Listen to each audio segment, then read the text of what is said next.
Hey guys, welcome to my channel. In this video, I'm going to show you how you can add your name in brackets on your Facebook account. It's super easy and we will make sure you get it right. You just make sure you are logged in and using the latest version and make sure to watch the complete video carefully to avoid forgetting anything and making mistakes.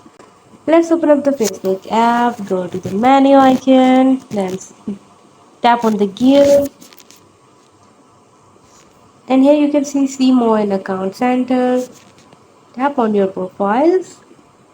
Tap on one of your profile and here you can see the name. Here you can see manage other names.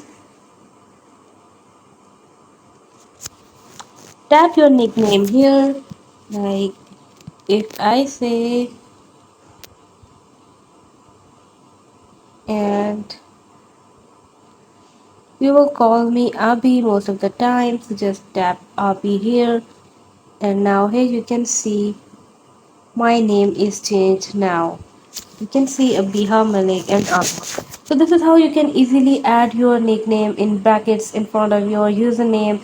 Hope you guys understand and like my video. Please consider showing your support by commenting, liking, sharing and subscribing to my channel for more valuable content in the future.